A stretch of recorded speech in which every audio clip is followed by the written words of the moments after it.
तो पहली बात तो हाँ, निवेश में चेंज होना, जिंदगी में चेंज अच्छी चीज़ है। निवेश में फ्रीक्वेंट चेंज मेरे हिसाब से भी बहुत अच्छी चीज़ नहीं है।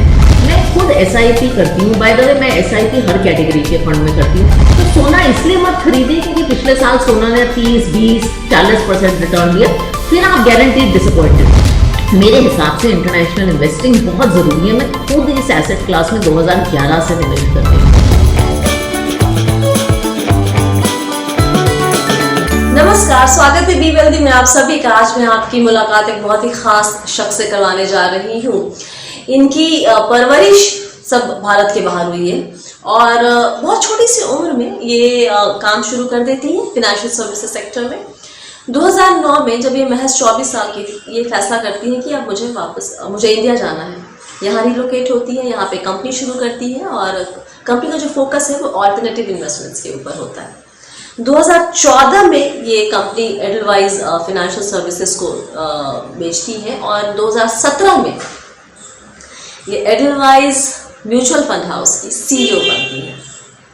जी हाँ, आज आपकी मुलाकात होगी Radhika Gupta, CEO Edelweiss mutual fund, और इनसे हम जानेंगे कि भाई ये अपना निवेश कहाँ करती हैं, कैसे करती हैं, कितना फ्रीक्वेंटली ये अपना पोर्टफोलियो रिव्यू करती हैं, कैसे तय करती हैं कि किस फंड में निवेश करना है।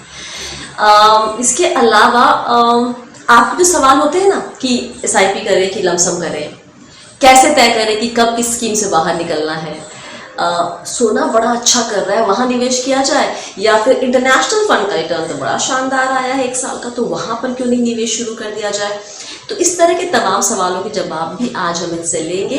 तो सबसे पहले हम स्वागत करते हैं Radhika Gupta, CEO Edelweiss mutual fund. बहुत बहुत शुक्रिया राधिका। बहुत बहुत शुक्रिया स्वाति, मेरे से बात करने के लिए बहुत अच्छा लग रहा है। तो बताएं जरा कि कैसी शुरुआत रही। शुरुआत आपने की थी नौकरी से मैकेंसी एंड कंपनी में, और उसके बाद फिर आगे का रास्ता कैसे बनता चला गया। तो मैंने शुरुआत की थी नौकरी से। I started working at McKinsey। जब मैंने शुरुआत करियर की जल्दी की थी बिकॉज मैंने मास्टर्स नहीं की, 21 साल में काम करना शुरू किया। फिर मैंने US में एक हेज फंड में काम किया। बड़ा हेज फंड है, $200 बिलियन का हेज फंड है, QR कैपिटल। और जल्द करियर के दौरान मैंने 2008 का जो फाइनेंशियल क्राइसिस है वो भी देखा, जिससे मुझे काफ़ी सीखने को मिला है। जिंदगी का सबसे बड़ा गुरु 2008 और 2020 के जो क्राइसिस है, इन्होंने बहुत कुछ सिखाया है जिंदगी के बारे में, मार्केट के बारे में। और फिर मैंने डिसाइड किया 2009 में कि मुझे हिंदुस्तान वापस आना है। अब क्यों डिसाइड किया इसका अभी तक मेरे पास कोई अच्छा जवाब नहीं है, लेकिन अभी वो यंग 24 साल की उम्र में इंसान के पास एम्बिशन और पैशन बहुत होता है, लेकिन अकल थोड़ी कम होती है शायद, और ये अच्छी बात है कभी कभी मुझे लगता है। तो हम लोग इंडिया वापस में आए, मैं और मेरे 2 पार्टनर्स, और हमने यहाँ आके अपना AIF और PMS का बिजनेस शुरू किया था। कुछ नहीं पता था, तो ग्राउंड अप ही सीखा है। क्लाइंट के पास जाना, चेक लेना, ये सब हमने खुद ही सीखा है। और फिर 4-5 साल वो किया और कंपनी को थोड़ा ग्रो करके हमने इसको एडलवाइज फाइनेंशियल सर्विसेज को बेचा, and that's when I joined Edelweiss in 2014। उस कंपनी को यहाँ ग्रो किया और 2017 में मैं म्यूचुअल फंड CEO बनी हूँ और पिछले 3.5 साल से वही कर रही हूँ। लोगों को SIP और म्यूचुअल फंड्स की अच्छी बातें बता रही हूँ। एक बात बताएं यहाँ पे क्विकली, जब आप इंडिया आई थी तो आपकी उम्र क्या 25, 26, 27 साल के ब्रैकेट में रही होगी? 24 साल। मतलब एक बात बताएं, उस उम्र में जब ज्यादातर लड़कियां या लड़के भी फॉर दैट मैटर एकदम क्लियर नहीं होते अपनी जिंदगी के बारे में कि करना क्या है, कैसे करना है, किस फील्ड में जाना है, कैसे कर लिए? मतलब बचपन से इतनी फोकस्ड थी या फिर ये बड़े होने के बाद कुछ करिश्मा हो गया एकदम से? So, इसका आंसर ना बड़ा अनकन्वेंशनल सा है। नॉट लॉट ऑफ पीपल से कि मैंने प्लान नहीं किया था। मैं बचपन से actually as a kid I have been very focused. I didn't know कि क्या करना है। आई मीन मैं प्रेडिक्ट नहीं कर सकती थी कि मैं इंडिया आऊंगी या ये करूंगी, but as a child I been very focused, and I know it's not a great thing for women to say, but I have also been very ambitious कि कुछ तो करना है लाइफ में। I mean I remember this is little later in my career, before I was becoming mutual fund CEO। मेरे तब के boss ने मेरे से पूछा था, मैं आई थिंक आई वॉज 32 और समथिंग, तो उन्होंने मेरे से पूछा था कि आपका एस्पिरेशन क्या है लाइफ में, और मैं I wasn't running a very large business. I said मुझे तो बैंक चलाना है, and so I've always been very aspirational and I don't think that's a bad thing. दूसरी बात ये है कि मुझे थोड़ा बेनिफिट रहा है अपब्रिंगिंग का कि मैं चेंज बहुत जल्दी कर सकती हूँ, तो मैं इन डिसीजन से नहीं घबराती कि चलो यूएस में रही हूँ, सब छोड़ के इंडिया जाना है, इंडिया कभी नहीं रही, वहां सब कैसे होगा, क्योंकि मेरे फादर ने इतना चेंज हमने जिंदगी में देखा है। मैं इन चीजों में these things I can handle very well. In fact मैं बोर हो जाती हूँ हर 3-4 साल बाद, तो मुझे लाइफ में कुछ ना कुछ वैसे भी चैलेंज चाहिए। सबसे पहला सवाल राधिका, अभी के माहौल में सबसे जो करंट चीज हुई है वो सेबी ने जो मल्टी कैप के बारे में कर दिया है, नियम में बदलाव। तो इसके दो पहलू हैं। पहला पहलू, एक निवेशक हमेशा जब कोई बदलाव होता है, सब लोग चेंज को बहुत इजीली एक्सेप्ट नहीं कर पाते हैं, तो जब भी कोई ऐसा बदलाव होता है तो एक बार उसके मन में एक डर सा आ जाता है, और डर से ज्यादा आई थिंक सवाल आ जाते हैं बहुत सारे, जिसका जवाब उसको बहुत ज्यादा मिल जाता है, इसलिए वो कंफ्यूज भी हो जाता है कई दफा। आप कैसे देखती हैं इस नियम में बदलाव को, और आपके हिसाब से एक निवेशक को जब इस तरह के बदलाव होते हैं तो उसे कैसे हैंडल करना चाहिए? तो पहली बात तो हाँ, निवेश में चेंज होना, जिंदगी में चेंज अच्छी चीज़ है। निवेश में फ्रीक्वेंट चेंज मेरे हिसाब से भी बहुत अच्छी चीज़ नहीं है। तो ये जो कांस्टेंट बदलाव हैं, इनसे जो एजिटेशन होता है वो थोड़ा नेचुरल है। अब अनफॉर्चुनेटली स्वाति, क्या बात है कि हमारा ज़माना ऐसा है कि जैसे ये मल्टी कैप का आप जो जिक्र कर रही हैं, फ्राइडे को एक सर्कुलर आया, फ्राइडे से लेकर मंडे तक सैकड़ों रिसर्च रिपोर्ट, व्हाट्सएप, टेस्टिमोनियल के स्मॉल कैप भागेगा, ये प्रॉब्लम है, इतने लाख करोड़ की मल्टी कैप इंडस्ट्री है, उसमें से 30,000 करोड़ स्मॉल कैप खरीदना पड़ेगा, ये करिए वो करिए। तो पहले तो मैं सबको कहना चाहूंगी साधारण शब्दों में कि काम डाउन, थोड़ा धीरे चलिए। ये डिसीजन ऐसा नहीं है जो आपको एक दिन में या एक वीकेंड में या एक हफ्ते में लेना है। जहां तक मल्टी कैप की बात है, जब आपने मल्टी कैप फंड में निवेश किया था तो आपने एक सर्टन रिस्क प्रोफाइल के हिसाब से निवेश किया था।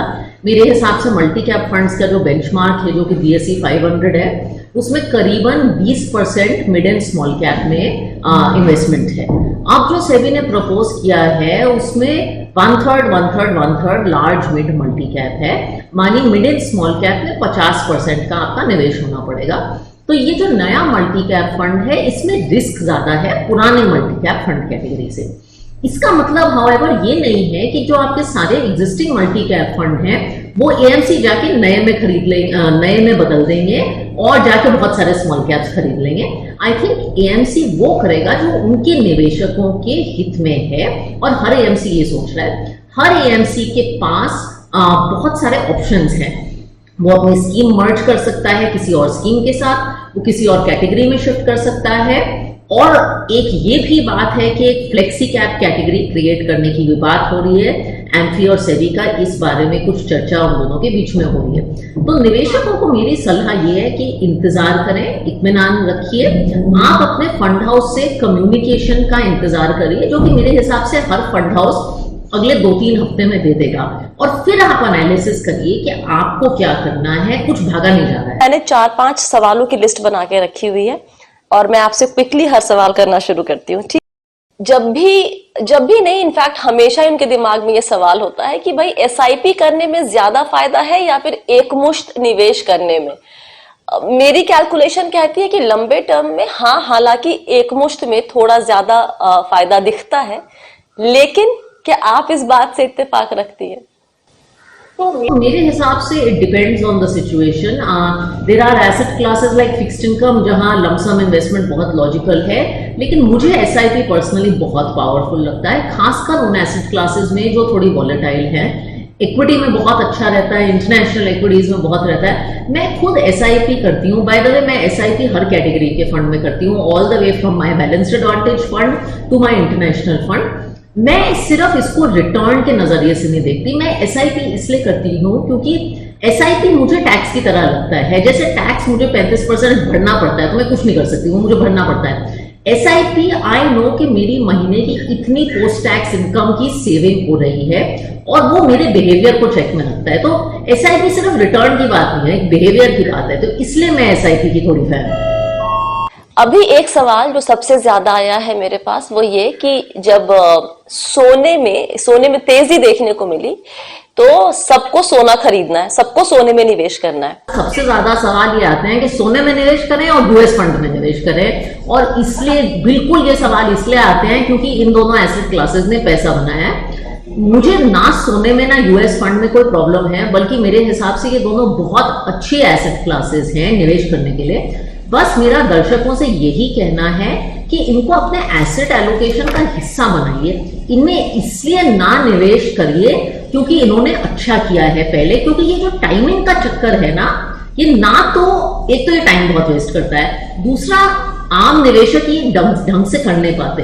तो सोना इसलिए मत खरीदिए क्योंकि पिछले साल सोना ने 30, 20, 40% रिटर्न दिए, फिर आप गारंटीड डिसअपॉइंटेड होंगे। तो कितना परसेंट किसी भी पोर्टफोलियो में एलोकेशन कितना होना चाहिए? अमूमन कहते हैं 10% उतना सफिशिएंट हो। देखिए, ये तो इन्वेस्टर के एसेट एलोकेशन के उस पर निर्भर है, लेकिन 5-10% अगर आपका एलोकेशन गोल्ड में हो तो उसमें कोई प्रॉब्लम नहीं है। ओके, वही बात इंटरनेशनल फंड्स के लिए भी है, क्योंकि रिटर्न इतने इंटरेस्टिंग और अट्रैक्टिव दिख रहे हैं आज की डेट में कि सभी लोग एकदम से कूद पड़े हैं कि यूएस बेस्ड इंटरनेशनल फंड्स। अगर इंटरनेशनल फंड ऐड ही करना है पोर्टफोलियो में राधिका, तो कब सही वक्त होता है? सही वक्त इस सेंस में नहीं कि टाइमिंग, मार्केट को टाइम करने की बात हो रही है, लेकिन निवेश के किस स्टेज पे एक निवेशक को इंटरनेशनल फंड में एक्सपोजर लेना चाहिए? तो आई थिंक एक तो अच्छी बात है कि आपने ये सवाल पूछा। मैं I think among mutual funds I run one of the widest baskets of international funds, और काफी साल से हम लोग चला रहे हैं, जब से हमने जेपी मॉर्गन खरीदा। और मैंने अपने करियर में कभी इतने सवालों का जवाब नहीं दिया है इंटरनेशनल फंड्स पे जितना मैं आज की तारीख में दे रही हूँ। इनफैक्ट हमारा एक फंड है यूएस टेक्नोलॉजी फंड, जो टेक्नोलॉजी कंपनीज पे फोकस्ड है, और जब मैं उसकी पीपीटी दिखाती हूँ मैं हेजिटेट करती हूँ कि मैं पास्ट रिटर्न्स का सेक्शन दिखाऊं, और जब भी लोग देखते हैं मैं उनसे बार बार कहती हूँ as if I am dissuading them to buy the fund कि पिछले पास्ट रिटर्न्स पे मत जाइए। तो मेरे हिसाब से इंटरनेशनल इन्वेस्टिंग बहुत जरूरी है। मैं खुद इस एसेट क्लास में 2011 से निवेश कर रही हूँ, और ये आपके एसेट एलोकेशन का 10-15% होना चाहिए after, to your point, after आपने इंडिया के बेसिक्स कर लिए। तो ये आपका पहला फंड नहीं हो सकता। पहले आप इंडियन इक्विटीज करिए, इंडियन फिक्स्ड इनकम करिए, वो सब ढंग से कंप्लीट करिए, उसके बाद आप इंटरनेशनल फंड्स करिए। 2-3 और बातें, आप इन्हें सही रीजन के लिए करिए। आप इसलिए करिए क्योंकि आपकी डाइवर्सिफिकेशन होगी, क्योंकि कभी इंडिया अच्छा करता है, कभी चाइना अच्छा करता है, कभी यूएस अच्छा करता है, कभी यूरोप करता है। तो इसका बेनिफिट डाइवर्सिफिकेशन का है, इसका बेनिफिट करेंसी डिप्रिसिएशन का है। इसलिए मत करिए क्योंकि इन्होंने अच्छा किया, और ये मत सोचिए कि ये कम वॉलेटाइल है। Just because US equities is done well doesn't mean उसमें रिस्क नहीं है। इनफैक्ट जैसे मेरा यूएस टेक फंड है, उसमें इंडियन इक्विटीज से ज्यादा रिस्क है।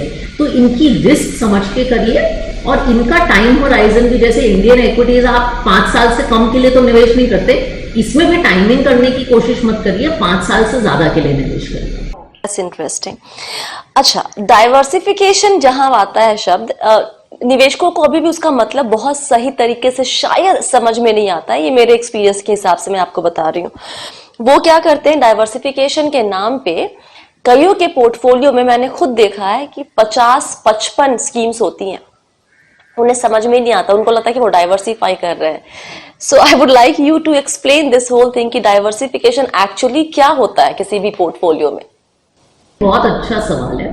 Diversification is basically spreading your eggs, putting your eggs not just in one basket. It's like अगर आपकी बैलेंस्ड डाइट है तो उसमें अलग अलग तरह के खाने हैं, क्योंकि फैट की अलग वैल्यू है और कार्बोहाइड्रेट की अलग वैल्यू है। म्यूचुअल फंड के तौर पे अगर आपने 10 इक्विटी स्कीम एक ही फंड हाउस की, जो एक ही फंड मैनेजर चलाता है, ली है, तो आपने कुछ डाइवर्सिफिकेशन नहीं किया। Diversification is buying 2 products that are very different from each other. हम इसे फाइनेंस में कोरिलेशन कहते हैं, लेकिन जब एक प्रोडक्ट अच्छा करे तो शायद दूसरा उतना अच्छा ना करे, लेकिन पोर्टफोलियो लेवल पे दोनों अच्छा करें। अब डाइवर्सिफिकेशन आप कैसे हासिल कर सकते हैं? 2-3 बातें हैं यहाँ। एक तो अलग अलग एसेट क्लासेस, जैसे इंटरनेशनल इक्विटीज और इंडियन इक्विटीज अगर आप कंबाइन करें तो डाइवर्सिफिकेशन है, क्योंकि कुछ साल ऐसे होंगे जब यूएस अच्छा करेगा, कुछ साल ऐसे होंगे जब यूरोप अच्छा करेगा, कुछ साल ऐसे होंगे जब इंडिया करेगा। जब आप तीनों को मिलाएंगे तो आपका ऑन एवरेज पोर्टफोलियो ठीक रहेगा। तो यूएस वर्सेस इंडिया या डेट वर्सेस इक्विटी, डेट 2008 में बहुत अच्छा करेगा जबकि इक्विटी बुरा करेगा, तो ये है डाइवर्सिफिकेशन। दूसरी तरह की डाइवर्सिफिकेशन ये है कि इक्विटी के उसमें भी अलग अलग फंड मैनेजर्स के अलग स्टाइल होते हैं, कोई वैल्यू कंपनी खरीदता है, कोई ग्रोथ कंपनी खरीदता है, तो ये भी डाइवर्सिफिकेशन है। तो डाइवर्सिफिकेशन इन चीजों की होती है। डाइवर्सिफिकेशन ये नहीं होती कि मैंने 50 स्कीम ले ली, अगर आपने 50 एक जैसी मिड कैप स्कीम ले ली तो आपने पूरी मिड कैप इंडेक्स खरीद ली, उससे अच्छा मेरे हिसाब से फिर आप मिड कैप इंडेक्स फंड खरीद लीजिए। दूसरी बात मैं ये कहना चाहूंगी कि लोग मेरे से भी ये बहुत कहते हैं कि राधिका स्कीम बहुत सारी है हमारे म्यूचुअल फंड इंडस्ट्री में, स्कीम बहुत सारी है, मैं क्या करूं। तो मैं कहती हूँ, मैं आपको एक अदर एग्जांपल देती हूँ। मैं बॉम्बे में रहती हूँ, कोविड से पहले हम बाहर खाने जाते थे और यहाँ बहुत सारे रेस्टोरेंट्स हैं बॉम्बे में, हर रोज कोई नया रेस्टोरेंट खुलता है। लेकिन मैं सोचती कैसे हूँ, ऐसे 10-12 कोर रेस्टोरेंट्स हैं जहां मैं ज्यादातर जाती हूँ। एक इटालियन होगा, एक चाइनीज होगा, एक साउथ इंडियन होगा, ये मैंने चूज किए हैं। मेरी एक्सपीरियंस, शेफ, लोकेशन, इस सबको जानते हुए मैंने ये सारे चूज किए हैं। और 80% ऑफ मेरे जो रेस्टोरेंट के ट्रिप्स हैं वो इन 10-12 में होते हैं, और बाकी 20% में थोड़ा सा एक्सपेरिमेंट कर लेती हूँ। कभी किसी दोस्त ने कहा, कभी रिव्यू में पढ़ लिया, कभी कुछ स्टाइल में है। ऐसे ही म्यूचुअल फंड्स में भी आप ऐसी 3-4 कैटेगरी सोचिए, एक फिक्स्ड इनकम में, एक इक्विटी एक्सेट्रा, और उसमें 2-2 फंड चुनिए जो आपके कोर के हैं। 80% आपका पैसा वहां जाना चाहिए, बाकी 20% में आप थोड़ा सा एक्सपेरिमेंटेशन कर सकते हैं। आपके हिसाब से राधिका, एक पोर्टफोलियो में कितने फंड सफिशिएंट होते हैं? हमने बात की थी बहुत हो कि में 56, 50, 30, 35 स्कीम्स रखे रहते हैं लोग, तो कुछ लोग कहते हैं कि 3-4 बहुत है, कुछ 5-6। आपके पोर्टफोलियो में कितने हैं स्कीम्स? 8 से 10 होंगे। I think the number is somewhere between 6 to 12 for everybody. आप चूज कर सकते हैं। मेरे में 10 से ज्यादा नहीं होंगे, 12 भी नहीं होंगे, कुछ लेगेसी होगी तो 12 होंगे, लेकिन ज्यादातर मेरा पोर्टफोलियो 70% एक फंड में जाता है, जो कि एक बैलेंस्ड एडवांटेज फंड है, क्योंकि मुझे वो कैटेगरी बहुत अच्छी लगती है। फिर थोड़ी सी SIPs हैं mid and small cap funds में, इंटरनेशनल फंड्स में कुछ SIPs हैं, और डेट इन्वेस्टमेंट्स में लिक्विड या आर्बिट्राज के जरिए करती हूँ। लोग ने निवेशकों को म्यूचुअल फंड समझ में अभी ढंग से आया भी नहीं है, और वो इसको ना शेयर मार्केट या स्टॉक की तरह ट्रीट करने लगे हैं। ये प्रॉफिट बुकिंग का जो फंडा है वो कहीं ना कहीं उनके दिमाग में पता नहीं क्यों आ जाता है। स्पेशली कुछ कैटेगरी ने बहुत अच्छा रिटर्न दिखाया है, इंटरनेशनल फंड्स ने, कुछ सेक्टोरल फंड्स ने। तो इस तरह के सवाल आते हैं कि इसमें मुझे 40% का रिटर्न दिख रहा है, क्या मैं प्रॉफिट बुकिंग कर लूं? ये मेंटालिटी मैंने ऑफ लेटली बहुत देखी है, बहुत सुनी है लोगों के बीच में। ये मेंटालिटी मैंने भी सुनी है, और लोग मेरे से कहते हैं कि मैं अपने म्यूचुअल फंड से पैसा निकाल लूं, और मेरा इससे ये सवाल है कि आप निकाल के उसका करेंगे क्या? पैसा निकाल के आप एक्चुअली उसका करेंगे क्या? उसकी यूटिलिटी क्या है? See, I don't think investments should be about अभी निकाला, ये किया, वो किया।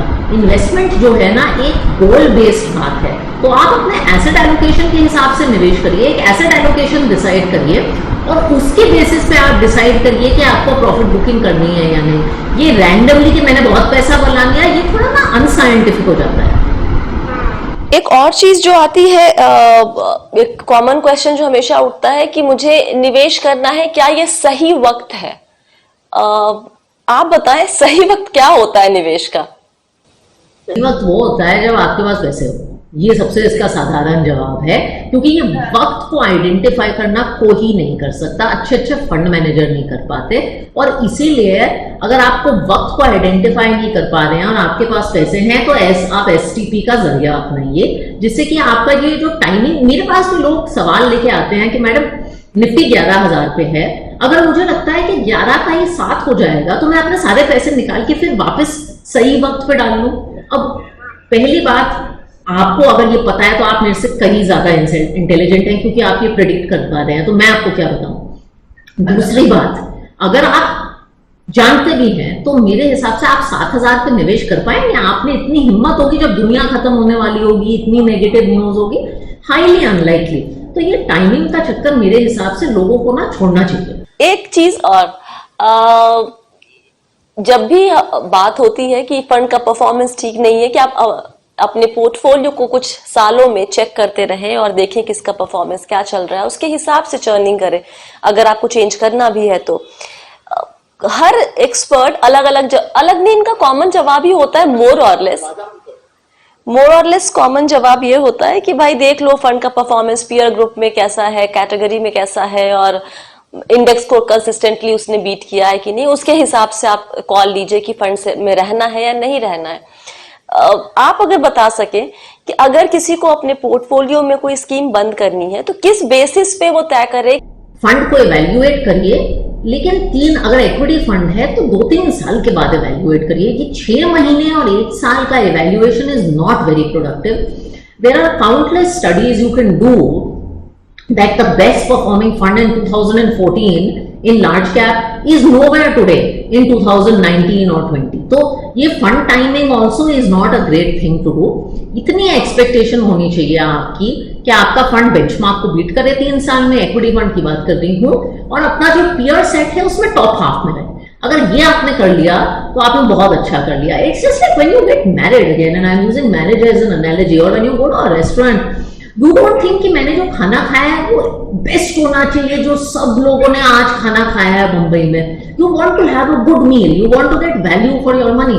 That is what you should seek for in your investments. मैंने अपने पोर्टफोलियो में मेरे गोल्स क्लियर है मुझे कि मुझे इतने सालों में ये पैसे इस काम के लिए चाहिए, सब कुछ मैंने तय कर लिया है।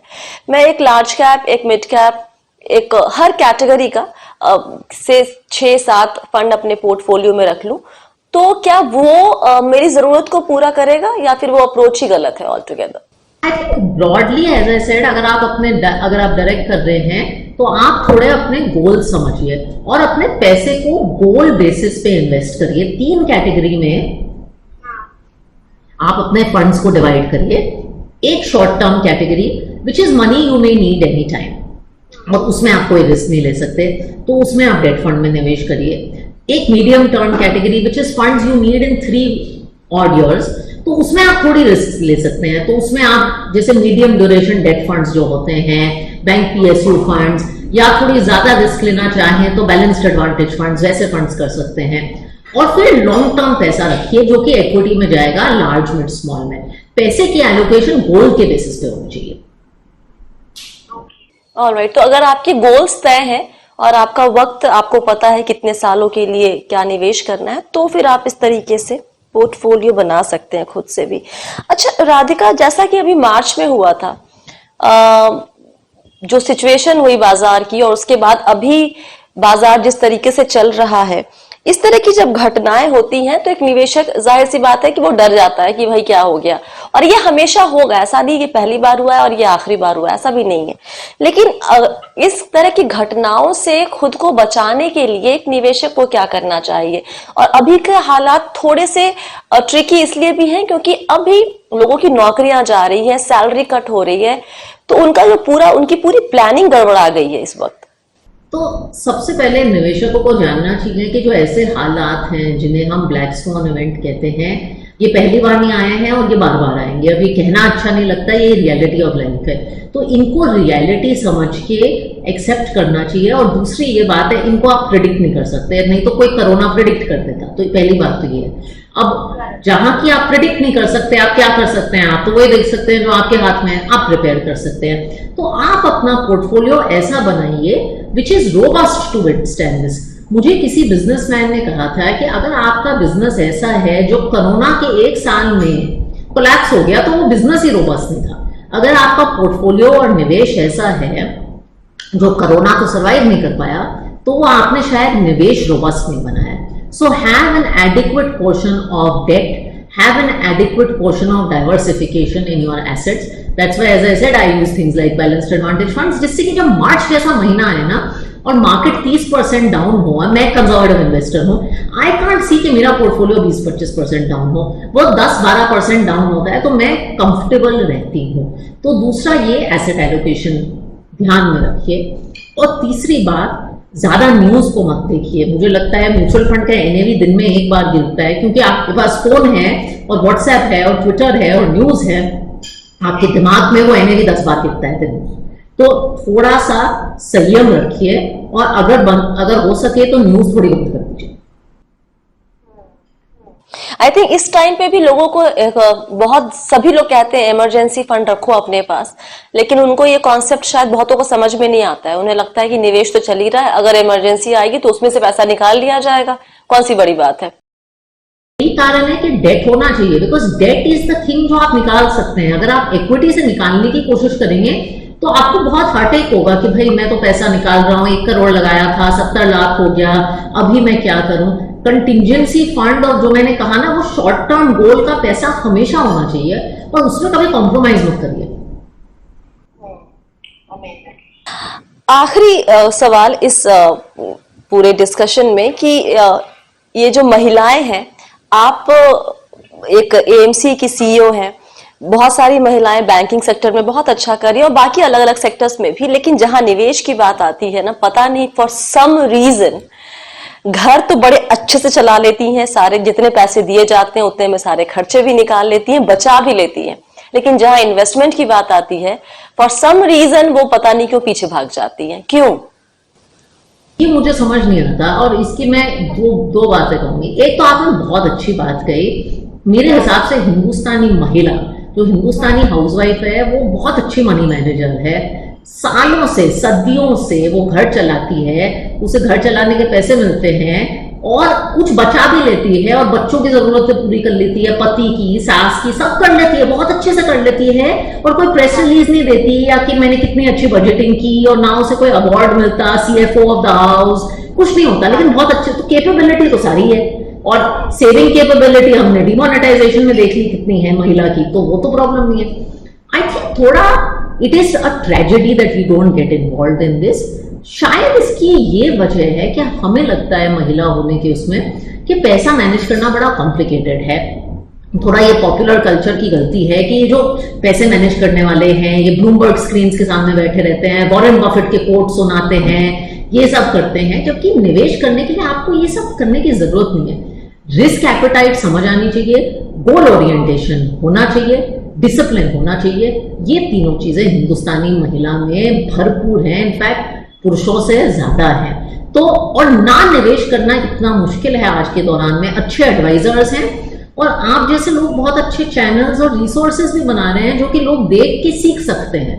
तो मैं सबसे कहती हूँ कि ये ऐसा काम नहीं है जो आउटसोर्स करना चाहिए। मैं आपसे थोड़ा कुछ पर्सनल क्वेश्चन आपके निवेश से जुड़ा हुआ वो है, पहली चीज कि आपका अभी करंट एसेट एलोकेशन क्या है? हालांकि आपने कहीं जिक्र किया है पूरी बात में, लेकिन एक बार ये एक चंक 70% बैलेंस्ड एडवांटेज फंड में, जो कि 50 इक्विटी 50 डेट होगा।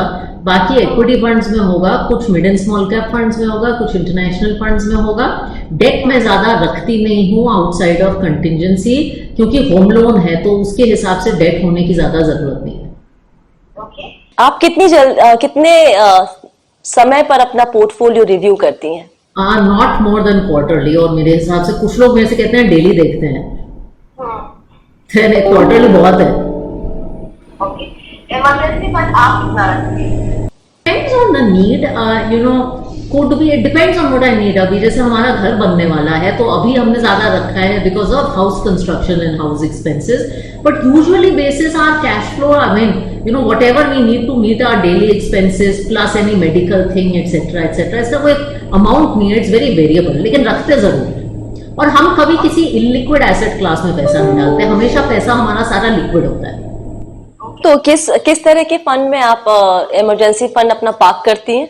लिक्विड फंड या आर्बिट्राज फंड? आपने कहा था कि आपने 2008 और 2020 से बहुत कुछ सीखा है राधिका। अगर आप मुझे 3 या 4 बुलेट पॉइंट्स बता सके कि आपकी लर्निंग क्या रही इन दोनों क्राइसिस से। पहले तो प्रोफेशनली सबसे पहली लर्निंग है कि कम्युनिकेट करो। क्राइसिस में कम्युनिकेट करना बहुत जरूरी है। दूसरी बात है कि होप मत गिव अप करो, क्योंकि when you think it is the darkest तो थिंग्स विल टर्न अराउंड, ये बहुत जरूरी है। और तीसरी बात, because I am in the financial services profession, I also learn about my personal asset allocation कि I am in a very high risk profession, so my investments need to be very low risk. पता है राधिका, आपकी ये जज्बे, हौसले, हिम्मत और सोच को देखते हुए मेरे जहन में कैफी साहब की चंद लाइन याद आ रही है, जो उनकी नज्म औरत से है, जो मैं आपको डेडिकेट करना चाहूंगी। कुछ इस तरीके से है। कैफी साहब कहते हैं कि कद्र अब तक तेरी तारीख ने जानी ही नहीं, तुझ में शोले भी हैं सिर्फ अश्क फिशानी ही नहीं, तू हकीकत भी है दिलचस्प कहानी ही नहीं, तेरी हस्ती भी है एक चीज जवानी ही नहीं, अपनी तारीख का उन्वान बदलना है तुझे, उठ मेरी जान मेरे साथ ही चलना है तुझे। आप उठी और चली और क्या खूब चली। बहुत बहुत शुक्रिया हमसे बात करने के लिए और आपके आगे के सफर के लिए ढेरों शुभकामनाएं।